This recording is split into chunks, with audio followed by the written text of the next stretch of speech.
Ok. Obrigado, presidente. Boa tarde. Gostaria de primeiro parabenizar não só o senhor deputado Silvio Costa Filho, mas também o presidente aqui dessa comissão, Marcelo Ramos, que tem feito um trabalho muito bom na condução dos trabalhos. Eu acho que a gente consegue, com isso, ter uma condução o máximo possível pacífica, né, quando é possível, mas eu acho que é uma condução que consegue ouvir todos os lados. Parabenizar também o relator, deputado Samuel Moreira, que fez um texto, acho que muito feliz de conseguir chegar num acordo com a maioria dos partidos e conseguir um texto que garante, com isso, a aprovação aqui nessa comissão, espero eu, e em seguida no plenário da Câmara. É claro que quando a gente vê o texto, não dá para a gente não tecer algumas críticas, porque a gente acredita que poderia ser melhor do que está.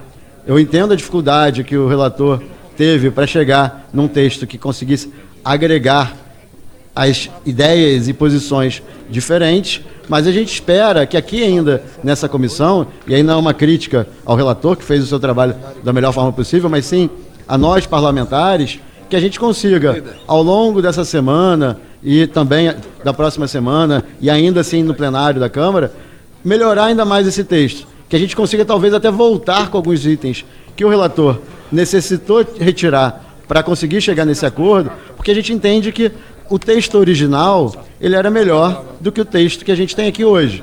Mais uma vez, não é uma crítica ao relator, mas sim uma crítica ao nosso trabalho aqui, que a gente precisa, sim, que chegue num acordo, mas chegue também num acordo que garanta aquele impacto fiscal tão falado de cerca de 1 trilhão e também que a gente garanta uma previdência nova para as futuras gerações.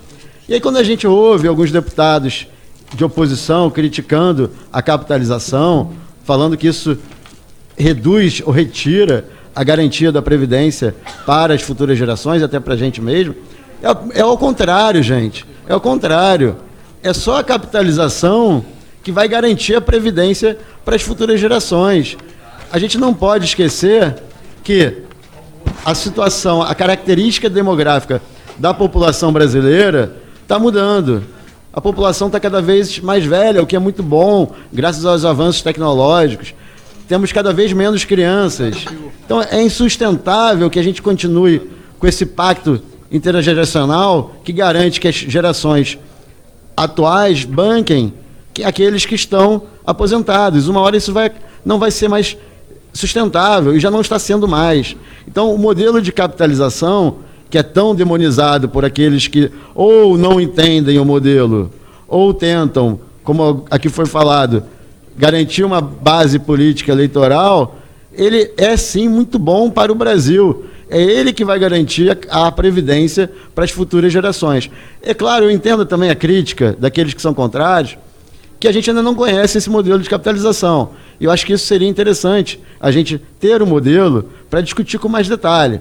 Mas eu entendo também a estratégia que foi feita pelo governo de separar a discussão, a gente debater aqui nessa comissão, aqui nessa PEC, a possibilidade de um modelo de capitalização e no futuro a gente discute que modelo é esse. E a gente conseguir, então, aprovar o modelo que é ideal e que vai entender, sim, as visões diferentes de cada um. O que não dá mais é para falar que o modelo de capitalização é ruim. Ele não é ruim. É claro, eu entendo também o argumento daqueles que tem gente que não vai conseguir ter a sua aposentadoria caso a gente entre no modelo de capitalização. A gente precisa, sim, ter um colchão, ter uma assistência, e aí não é previdência, para aqueles que não conseguirem contribuir. Mas isso já é o caso hoje, né? Aqueles que não conseguem contribuir ao longo da sua vida, tem o BPC, a gente tem, sim, como garantir um modelo em que a gente tem a capitalização e tem uma assistência para aqueles que não conseguem contribuir. Então, a capitalização foi muito bem falada aqui pelo deputado Márcio, né, do PSL do Rio, que ele não só tem efeito na Previdência, mas tem um efeito econômico muito importante na melhoria dos juros do crédito no Brasil. Porque, como foi também bem falado pelo Alexandre Frota, é uma poupança garantida. E o Brasil tem uma taxa de poupança muito baixa. E é impressionante, eu sou membro da CFT, da Comissão de Finanças e Tributação, e lá se discute muito o porquê dos juros serem tão altos no Brasil. E quando a gente vem com propostas que garantem ou pelo menos contribuem para a redução dos juros no Brasil, a gente vê essas mesmas pessoas que tentam atacar ou reduzir os juros de forma forçada, atacarem projetos ou propostas que vão automaticamente reduzir os juros. E aí, Samuel, eu acho que a gente tem que entrar aqui no debate da CSLL, né? Eu acho que a gente tem que entender que não é o banco, não é a instituição financeira que vai pagar por isso. O próprio Vinícius Poit falou muito bem mais cedo, o mercado financeiro do Brasil é muito concentrado, a gente tem poucos bancos. Então, é claro, é óbvio que eles vão repassar isso para os consumidores, para os clientes, e principalmente aqueles mais pobres, que são quem pagam mais juros mais altos e tarifas mais altas no Brasil. Então, acho que esse é um ponto que tem que ser revisto. E, em especial, aí eu acho que não foi intencional, talvez tenha sido um pequeno erro, a questão da B3, que não é uma instituição financeira, né, ela presta um serviço e está incluindo aqui, e para eles, então, o aumento é muito significativo. Sai de, acho que de 9% para 20% junto com as instituições financeiras. Então, acho que tem que separar as duas coisas. Primeiro, a questão da B3, mas também voltar, até porque a gente é contra aumento de carga tributária. A gente está falando aqui, eu acho que isso também é um ponto, Samuel, que a gente mistura as coisas. Aqui a gente está falando de previdência. Previdência tem que ser garantida pela Previdência. Não é aumentar a carga tributária para compensar uma perda previdenciária. Eu acho que esse ponto tem que ser discutido. Eu acho que é um ponto que não estava, inclusive, no acordo, né? Então, acho que a gente pode aqui debater e voltar ao texto original com relação a isso, compensando com outros ganhos. É claro que a gente tem que garantir 1 trilhão. Então, nossa proposta aqui não é tirar o CSLL e não compensar isso e manter um ganho fiscal menor do que 1 trilhão, mas sim encontrar outras soluções que não sejam aumento de carga tributária ou pelo menos, Samuel, acho que é um ponto também que poderia ser discutido, vamos fazer alguma coisa transitória, que a gente coloque isso, a contribuição da CSLL por um período, mas que isso acabe num período curto de tempo, para a gente conseguir voltar para uma carga tributária menor, que não impacte os juros tão altos no Brasil. E tem que tomar cuidado também, Samuel, eu acho que tem um ponto ali também, os bancos, principalmente os maiores, eles têm créditos tributários altíssimos. Então, talvez o impacto na Previdência, o impacto fiscal que vocês esperam com essa mudança, não seja sentido no período que a gente precisa desse ajuste fiscal, porque eles vão usar esses créditos e isso não vai ser entrada de caixa, né? Então, acho que é importante esse debate, né? O FAT é um ponto discutível, eu nem acho que nem é um ponto para mim tão duro assim, porque você escolheu onde vai estar. A gente prefere que isso esteja no BNDES, seja usado para microcrédito, para alavancar um investimento, ou a gente prefere que isso seja trazido para a Previdência, para garantir a Previdência? Não é um debate para mim tão... não vou dizer que não é relevante, ele é relevante, sim. Eu acho que é uma relevância bastante importante, porque a gente está tirando de investimento para trazer para custeio, porém, eu acho que é um ponto que... o debate é válido, eu não sou tão contrário a isso. Agora, eu acho que tem outros pontos também que são muito relevantes nessa mudança, Samuel, que é a questão do tempo de transição, né? Eu acho que a gente tem que rever essa questão do tempo de transição. Eu acho que a gente acabou penalizando muito, tem impacto fiscal muito elevado para garantir, talvez, aí o apoio de algumas classes, que eu acho que a gente não está aqui para defender classes específicas, a gente está aqui para defender a população. E, principalmente, eu acho que quem fala muito aqui dos mais pobres, né, falando que os mais pobres vão pagar mais, a gente tem que pensar o seguinte, os mais pobres de verdade, os mais pobres mesmos, que são aqueles cerca de 40 milhões de brasileiros que estão ou desempregados, ou no subemprego, ou no emprego informal, não porque querem, mas sim por necessidade, eles não têm previdência, eles não têm salário.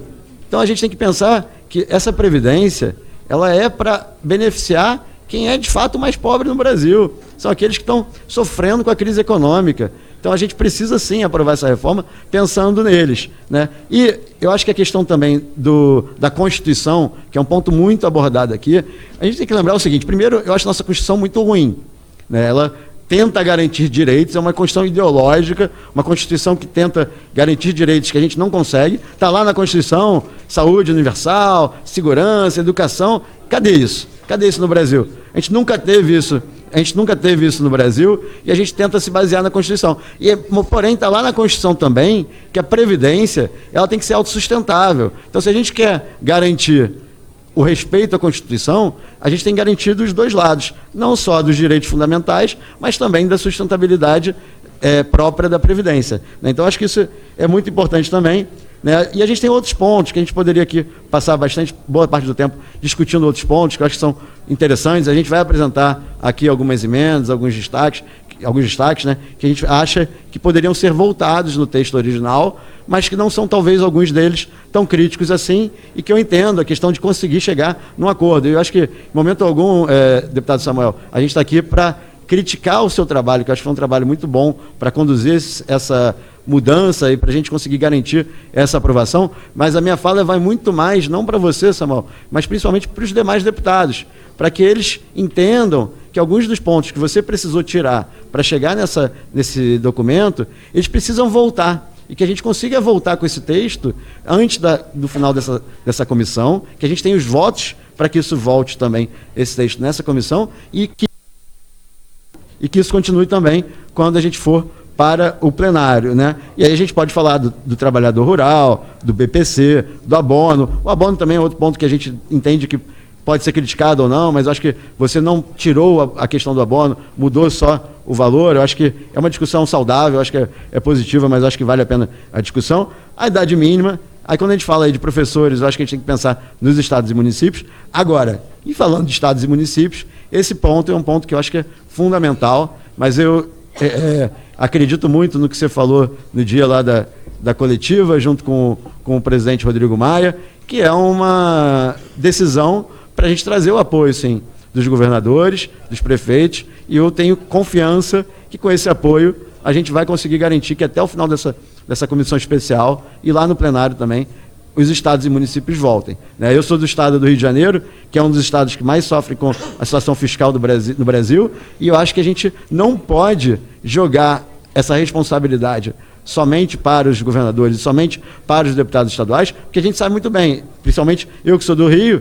que quando eles não conseguem cumprir, eles vêm aqui no governo federal bater na porta para pedir ajuda. E é o caso do Rio de Janeiro, que está num plano de recuperação fiscal, que inclusive não está conseguindo cumprir com tudo aquilo que ele se comprometeu para entrar nesse plano de recuperação fiscal, e a gente vai deixar mais uma vez essa responsabilidade com eles. A probabilidade deles não conseguirem cumprir, não conseguirem aprovar essa reforma da Previdência nos estados e nos municípios, mas principalmente nos estados, é muito grande. Então eu quero que a gente traga essa responsabilidade para a gente, que a gente tenha coragem de aprovar aqui nessa Câmara essa reforma da Previdência com os estados e municípios. É nosso papel também fazer isso. A gente foi eleito para liderar o Brasil para uma mudança. A gente está aqui para isso. Todos nós temos que ter coragem de votar aquilo que não é necessariamente popular, mas que a gente entende que é bom para o Brasil, que é bom para os nossos estados, para os nossos municípios, e essa reforma da Previdência é esse caso. Não só a aplicação automática dos estados e municípios, mas também uma reforma da Previdência robusta, que vai garantir a volta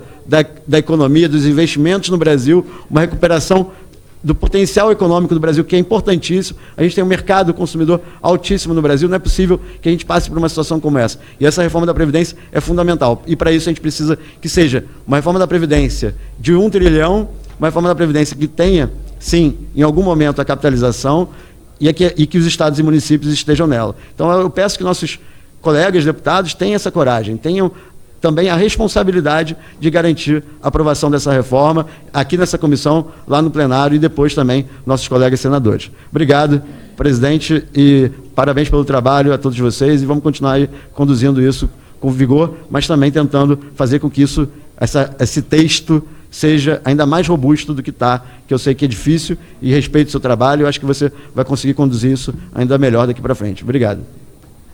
Bom, só para, Paulo, primeiro testemunhar aí a solidez do seu mandato, né, a qualificação com que você aborda os temas, né, um excelente deputado, muito conteúdo aí nas suas indagações. Eu queria só fazer uma consideração. Essa questão da CSLL, ela é uma contribuição social para a Seguridade. Ela já está relacionada com a Previdência, né? E a gente também faz uma avaliação de que o setor da sociedade que pode mais contribuir nesse momento, talvez seja esse, por conta até de que seus lucros líquidos têm sido bem superior, e eu não sou contra o lucro, absolutamente, de forma alguma, também não vou limitá-los, né? Não tem problema nenhum, mas acho que eles podem contribuir, e percebi que era uma coisa que já ocorria até 2018, né? E que poderia evidentemente, voltar essa contribuição. Acho que é um setor, acho que é muito difícil você sacrificar, por exemplo, o BPC, pessoas pobres, né, ou sacrificar o rural, que tem um impacto no Nordeste enorme, para você obter realmente uma forma de ter uma robustez fiscal que possa proporcionar, veja, ao governo, eu não sou do governo, mas pode proporcionar ao país e ao governo um equilíbrio melhor das contas. E é evidente que não resolverá tudo.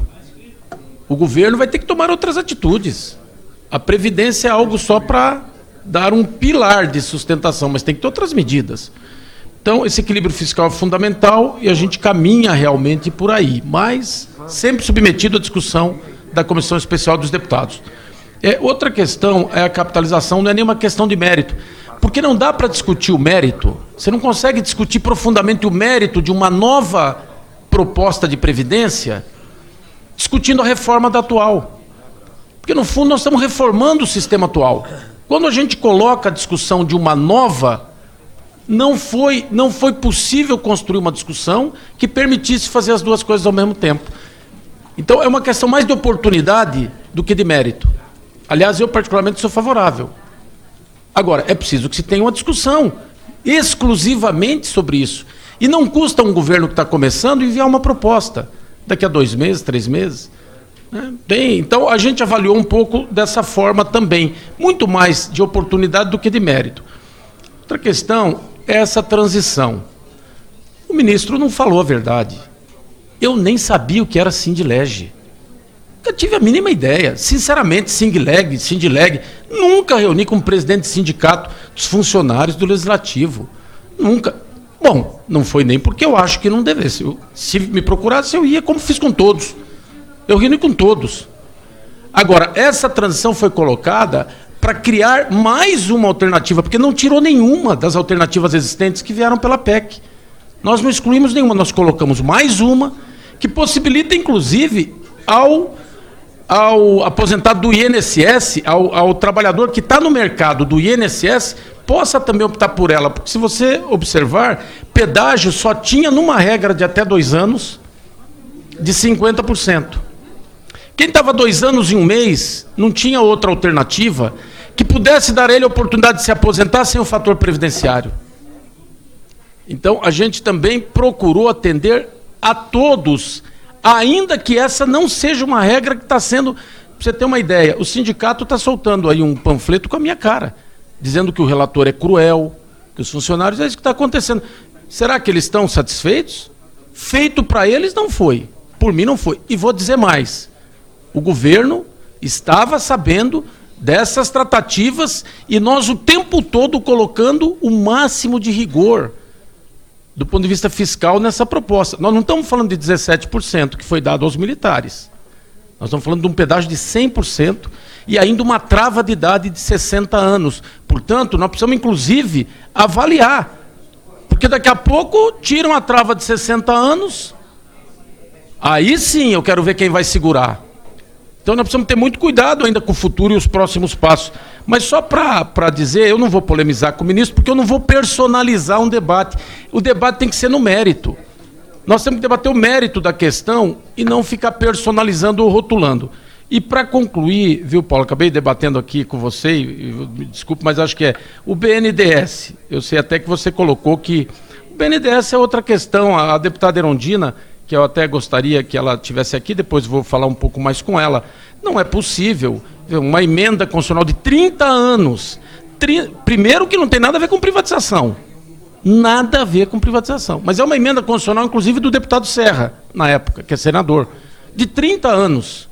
Há 30 anos atrás, recursos do FAT para o salário-desemprego, abono, talvez fosse suficiente o tempo todo. Hoje não é mais. Para você ter uma ideia, o FAT para pagar seguro, desemprego e abono, tem que pegar dinheiro do Tesouro para completar. Ao mesmo tempo que ele pega 9 bi, 10 bi do Tesouro para poder completar, para pagar o salário-desemprego, abono, ele está emprestando ao mesmo tempo está indo esse dinheiro para o BNDES ao mesmo tempo. Quer dizer, o governo pega do Tesouro da Saúde e Educação e dos empréstimos que faz para poder, aumentando sua dívida, poder pagar suas contas, com juro mais caro, está levando lá para o BNDES e recebendo de volta com juros bem menor. Ou seja, nós queremos abrir essa discussão. Isso precisa ser debatido, é uma emenda de 30 anos. Por que nós não podemos debater o suficiente e criar uma condição adequada para que tenhamos uma fórmula diferente? Nós estamos abertos a isso, mas é uma questão também oportuna de se debater essa questão do BNDES. E para completar, você sabe o quanto nós estamos lutando para que estados e municípios voltem para a proposta. Agora, sempre dentro de um entendimento dessa casa, para ter uma construção de votos suficientes para se aprovar uma reforma para o Brasil. Isso aqui é a nossa ideia, né? Então, só essas considerações em função da sua fala. Claro. Mas cumprimentá-lo e agradecer pela sua intervenção. Obrigado. Presidente, me permite só um minutinho, só para